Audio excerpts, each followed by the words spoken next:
Hello there, everyone. Today, we're here in the Lost Woods for a threefer of shrines. Because they're all blessing shrines, and it felt weird doing them ridiculously separately. And we're gonna get things started with Kuhn Sidajj. This shrine's intended solution is all about this guy here wanting this chest all up in his mouth. And if it's a chest he wants, it's a chest he shall get. Or she, I don't know what these trees identify as. Obviously, I'm not going to be using that chest to solve this shrine. Instead, let's feed it the most impractical chest we can carry on the map. Now, I know there are impossible chests under the map.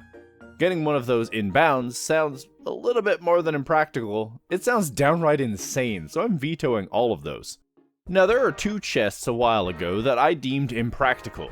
The first being this one up here by the edge of the world, but I used that one in order to solve Hakuna Matata. While it was annoying to get it down the mountain, that was the whole challenge, and once I knew the route, it was pretty easy. With the DLCs installed, there's a chest so secluded it just had to be the one chosen though. I speak of the travel medallion chest at the bottom of Lome Labyrinth Island. Every other chest on the map, the only real challenge is walking across the map with it. But this one is so isolated, it is at the bottom of a vertical shaft several times taller than Magnesis' limit. And after that is a multi-story drop down to the ocean, more than far enough to despawn a chest. And then there's the ocean itself, which is far too deep for Magnesis to reach in the event that the chest falls down. So this one definitely takes the cake. So attach some octo balloons, and then Magnesis it up as high as possible because it's going to float up real slow on its own, and then allow it to float up to the bottom of the shaft. Now, much like any balloon rocket chest, we need to apply a lot of force to get it out of the atmosphere. And obviously, an explosion is really good for applying pressure. So a shot from a non-explosive arrow should allow us to direct it straight up the shaft. Now, I would like to say that the trajectory was planned and I was doing some big brain maths in real time, because that's exactly what happened. Probably. The drop right outside of the shrine isn't far enough to despawn the chest, but the next drop is. The ocean level is well beyond the bottom of the maze, and it is way too far for objects to stay loaded. And that the chest shouldn't be there, it's completely removed from memory. When you're carrying something, it's really easy to get down from a high place. Really just break your legs. But with a chest, not so much. So the only real option is to give it a little toss up and fall down with the chest, and then hope that it doesn't yeet itself into the ocean. Or just decide to not exist. But with the chest in hand, it's time to hippity hoppity across some blockies, being as careful as possible to not drop the... Well, that happened. Now that the hard part is over, it's just a long walk to the tree. There's nothing that's really a threat on the way there that can't easily be dispatched. But I guess there is a small challenge of if you don't know your way through the Lost Woods.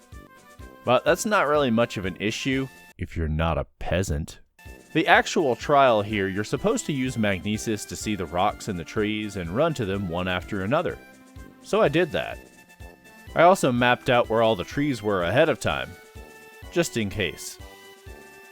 Mr. and/or Mrs. Tree, I bring you a delicacy from foreign lands. I hope you enjoy. Much like the Jerrys of the world, this chest apparently has a special ID or tag. Well, this is upsetting. Apparently this EX chest isn't delicious enough for it. He just has to have the other one. So fine, I guess you can have both. Now I wanted to take a moment to point out just how annoying these three shrines are. Not from a gameplay perspective, they are cute challenges I guess. But they are so restrictive on how the shrine spawning is handled.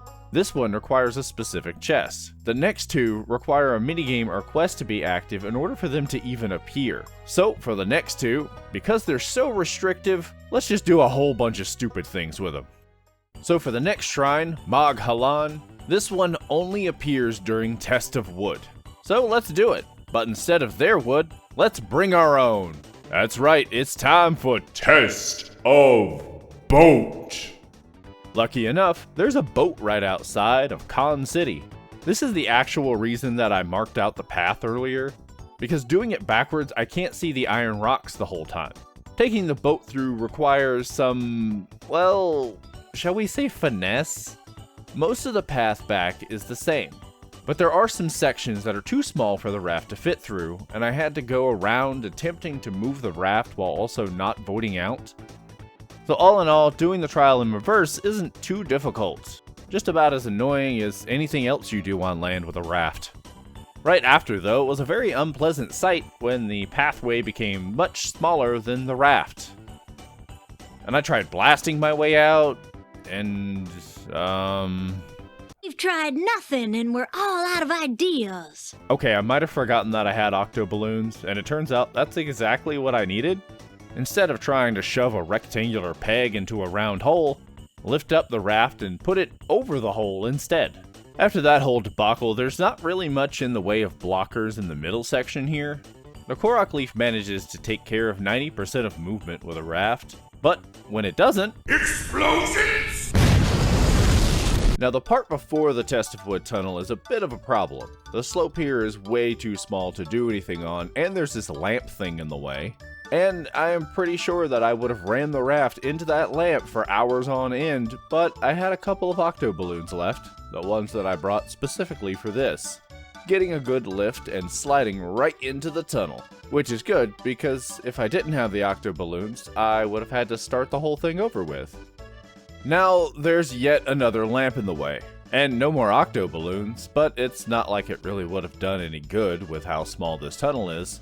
So brute forcing was my only solution. I tried to stasis launch a couple times, but the space is just too tight and refused to yield. I tried a lot of random things because I thought the raft couldn't fit through this little side section. So the raft fit through the side section. Just a little bit more of a push, and we can start Test of Wood. Now, it is possible to get past this trigger here and just book it all the way to Test of Wood without even starting the minigame, but the shrine isn't there. It literally only appears while the minigame is active. And the boat unloaded, great. Now in theory, you could get a boat in.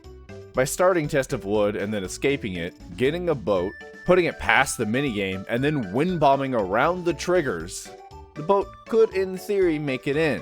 Except, moving a boat without a Korok leaf is a massive headache, and I would be limited to the number of shots I could do with this wonderful wooden bow. So instead, I just ran to the end and finished it. Man, I can't just end it on that note. I have a stupid idea. The shrine only spawns after Test of Wood starts. So, start Test of Wood, escape it, blast myself across the entire map because Papa's got a gambling problem, and put it all on black. Red 14. Ah, crap. Okay, the actual reason I came down here is that completing this minigame re-enables fast travel and saving because those particular flags are turned off during a minigame. I mean, they were already off because we're in a minigame, but by completing it, it re-enables them. So that allows us to warp back up to the Lost Woods and take a detour along Death Mountain this time, back up to the spot I showed earlier where the shrine could not be seen. And we can actually see that the shrine is there. Now, we're going to save and close the game altogether in hopes that the Test of Wood minigame stops, but keeps the shrine active as Test of Wood was not properly ended. After reloading the game, there she is, the shrine is still there. Now I just gotta yeet myself over to the shrine, open her up, and well, this is upsetting again. Man, the Lost Woods is just filled with disappointment, isn't it? Test of Wood persists through saves. Because you can't save during minigames, so why not make sure that it's part of the save file, right? During minigames, you can only talk to the NPCs associated with the minigame. You cannot interact with any other actor, like a pedestal here, NPCs, or anything that could cause an issue with the minigame, like shrine entrances. That's why the gambling minigame was required here, because you can always interact with chests, and you can start that minigame with a chest. So the shrine will only spawn when Test of Wood is active, and we can only enter the shrine after Test of Wood has been completed, persisting the shrine and removing the minigame's active state. Which means ending Test of Wood is required in order to enter this shrine. What do you want from me? Why are you torturing me? I mean, the end is right here, and fun fact, it appears that it's just a box on the path, and not a sphere that encompasses the whole shrine that triggers the ending. So that's neat, I guess. We learned something new today. But I do feel like that was dumb enough for my taste. And now for the final shrine, Daag Chokah. In order to get to Daag Chokah, you're supposed to follow Oki here without him spotting you, and the shrine does not appear until this quest starts. In theory, you could run straight there if you wanted to, you just have to somehow get around Oki. You might be able to trick him with a tree or something and then bolt to the end, but that is far too intended for my taste. Now we could also wind bomb in just like the last shrine, but I already did that. So instead, I grabbed the big Heidi barrel and brought it all the way to the Lost Woods. Came over here, started the quest, and followed him. But it's actually extremely easy to complete this with the barrel. Like, I could just hug his butt the whole time easy. So for this one, since it's literally get to the shrine, gonna do some horse magic with my horse.